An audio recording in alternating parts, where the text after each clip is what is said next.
child's parents gasped and attempted to silence the child, but the child would not be silenced. As he twisted and turned, pulling his parents' hands from his mouth, he continued to say, "The emperor is naked." Soon, a few of his classmates were giggling and joined in. After a while, adults joined their children and began to whisper, "The kids are right. The old guy has nothing on. He's a fool and he expects us to be foolish with him." What Americans Really Want. In his 2009 book, What Americans Really Want, Really, Dr. Frank Luntz, a respected pollster who measures the heartbeat of America, asked this survey question. If you had to choose, would you prefer to be a business owner or CEO of a Fortune 500 company? Those questioned responded with the following. 80%, the owner of a business that employs 100 or more people. 14%, the CEO of a Fortune 500 company that employs more than 10,000 people. 6%, don't know, refused to answer. In other words, Americans today want to be entrepreneurs. The problem is that our school system is training our kids to be employees.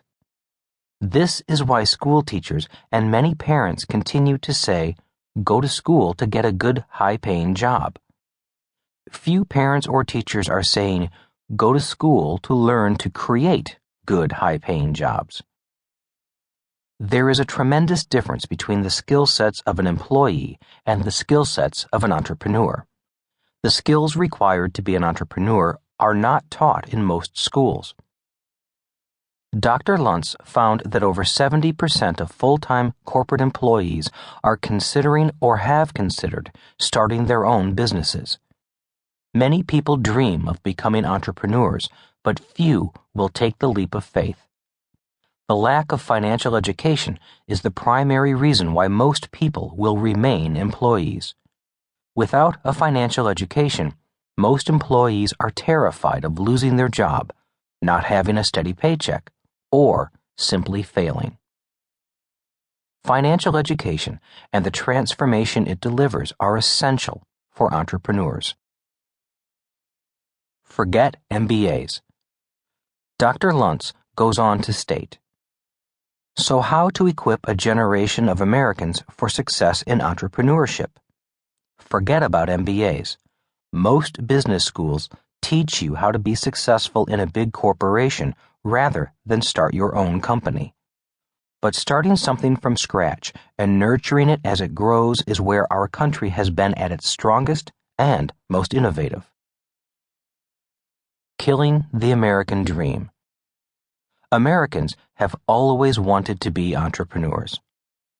People immigrated to America, some enduring unimaginable hardships, attracted by the promise of the American dream. Millions left the oppression of the kings and queens of Europe and the tyranny of communist dictators in other parts of the world just for a shot at the American dream. Their American dream. The American dream is just as Dr. Luntz describes. Starting something from scratch and nurturing it as it grows is where our country has been at its strongest and most innovative. Our schools seem to have forgotten about the American dream. The problem is that our educational system trains students to be A students, academics, or B students, bureaucrats. Our schools do not train our young people to be C students, capitalists. Furthermore, it's these C students who so often follow an entrepreneurial path, carrying the torch of capitalism and creating new jobs. Ask entrepreneurs today, and many will tell you that bureaucracies are actively destroying the entrepreneurial spirit of capitalism. They will also say many young graduates do not have the skills required for today's work environment. In fact, many have a bad attitude towards capitalists. Hatred of capitalists. In 2008, the Kauffman Foundation, a leading entrepreneurial think tank in America, commissioned Dr. Luntz to find out what Americans thought about capitalism. His survey